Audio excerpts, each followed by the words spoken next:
Hello, I'm Chris, and this is my GM cab light video. This is a 1980 Chevrolet C30 dually, and it came with these factory. So we're gonna look at how they come off, how they go back on. I'm gonna give you some dimensions in case you're trying to add these to your truck. So if yours are original, you might wanna go ahead and replace these, especially if your truck is outside. Once that cracks, water goes in there, and water will get inside your truck, no questions asked, 100%. The factory screws on mine are a Torx T20. Believe it's a number 10 screw. So these are 7/8 inches long. And notice it has these two little sealing washers on there, like little O-rings. So we need to remember that. Okay, let's see what this side has. A lot of times they'll put like a dab of silicone or sealant. Has the same little O-rings. These are screwed up. Let's try to preserve this one. I should not have beat it up with a screwdriver, but it was fun. Okay. So the gasket's still in good shape. It has a 194 clear bulb. Let's see how to get this off. Put a screwdriver and just kind of poke it through. Got a 194 bulb pigtail. I believe these come on with your marker lights or parking lights. Some kind of clamp, I'm guessing for the ground. So on this 80 C30, these were factory, and note that the top has these places in there for it, and it was some kind of stamp or press that knocked these holes out and then embedded these little speed nuts. Make sure you don't drop that in there where it won't come out. Let's go ahead and get them all off. We'll take them inside and compare them to the aftermarket ones. So everything came off the truck. Every single 194 bulb is bad, and you can clearly see there is no saving these lenses. So for the screws, we have some 00 steel wool, and just try to clean them up the best you can. So I should have a link in the description to these, but you can find them all over the internet, ranging from about $25 to about $45. Some will come with no bulbs, some with LEDs. I bought some with no bulbs. So all this stuff is trash. We just need to match it to the old base. Let's see what we have here. We are reusing the pigtail, so we get to keep that for the collection. So these are listed as 69 through 91 GM cab light replacements. They appear to be the same size. The holes line up just a little bit different. Finally, let's see how these look. See, why did I do that? I destroyed them. Now we have nothing to compare them to. But that looks good enough for me. I don't see anything wrong with it. It looks perfectly fine. We have to have this gasket oriented in a certain direction. Everything feels good. That looks beautiful. I love it. That water's gonna go in there, and it has almost like a set drain hole to run right inside your truck. So I gotta take these back off, so I'm not gonna seal the screws off. So you would get some kind of sealant of your choice and run it around the screw a little bit. Stick it in there and snug it up. Well, looking at it further, I guess you could do it from the bottom, dab, dab, and do it like that. Either way, just put some kind of sealant on there so it doesn't leak. So we're gonna use the pigtails on the truck, so I guess you gotta squish them through these holes. Like that. We're not gonna put bulbs because I forgot them at my house. We are gonna have a lighting video where we go through those lights on the truck because none of them work. Notice how that 194 bulb is facing forward. I think these are gonna look beautiful. Let's go get them on the truck. I'm just gonna film it from right here. I can't get a tripod up right here. We're gonna prep this up later, and I would clean it up, touch it up if it has rust. Just get any kind of spray can, mask it off, and just spray it. It doesn't matter, just put something on there. In that light video, we're gonna be checking the grounds, make sure they work. We're gonna be putting brand new clear 194 bulbs in it, get it through the little hole. So we only have a little bit of wire, don't pull on it too much.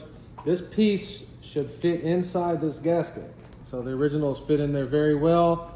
Now you could put some silicone right there if you wanted to. Dot right there, dot right there. So when I do mine officially, I'm gonna get some silicone, put a big blob in there, big blob in there. I'm not gonna put any on this piece. I'm gonna squish it down, line it up. Make sure everything's seating right. So when you're putting these on, it's gonna be super tempting to crank down on them, but you don't wanna bust your brand new light or put little fractures on it that you can't even see yet. So this just needs to be snugged down very lightly. So it looks a lot better. Let's go draw the dimensions in case you're gonna add these to a truck. Now we're gonna be going off of the edge right here of that trim piece. And we're gonna be measuring off the edge right here.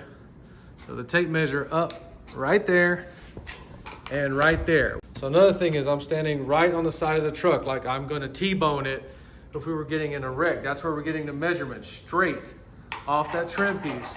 Straight like that, and straight off that trim piece right here. Not like that, straight. So first of all, the hole in the cab of the truck is 1 1/4 inch diameter, or 31 millimeters. The 2 screw holes in the cab, 2 3/4 of an inch, or 7 centimeters. So this is the front top of the truck. The center of the truck is going to be somewhere right here. You're going to have to find your own center.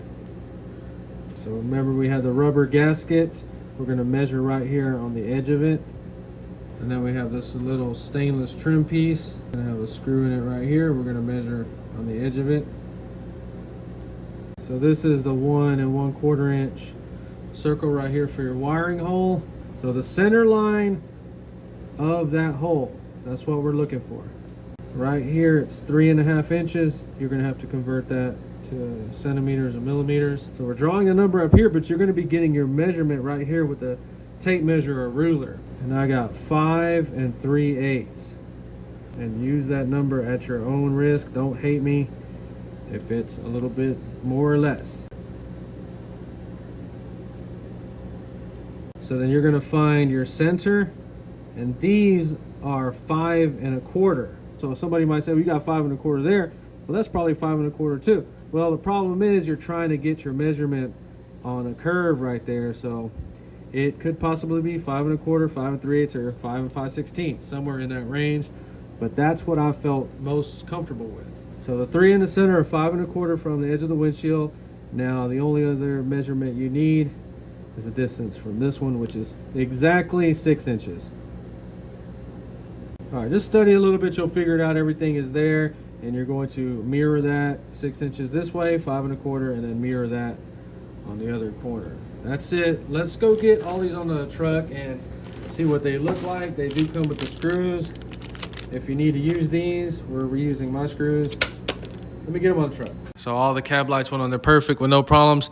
I apologize, we can't test the lights because the lights don't work on this truck. We're gonna have a headlight troubleshooting video. I was trying to get them to come on and pull that, nothing happens. Well, one light came on over there, but we need to figure out why they don't work. We're gonna go through the grounds and help you guys and girls understand what to check, because it's usually never the switch. We put LEDs on this truck. We're gonna be going through the grounds, everything, checking the headlights out. 100%, that video is not gonna end until we have all the lights working on the truck. We're gonna throw in a little bonus, wiring up the fog lights. And when we pull that switch one time, these lights come on with the parking lights. That's a parking light, and one of the filaments in there is a parking light.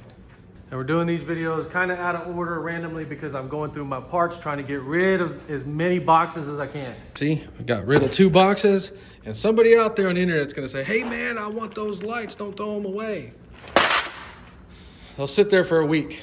Well, that's why I always let stuff sit there for a couple of days in that trash pile before I throw it away. So I spent $44 on these, and it was totally worth it. If you enjoyed this video, please like and subscribe, and thanks for watching.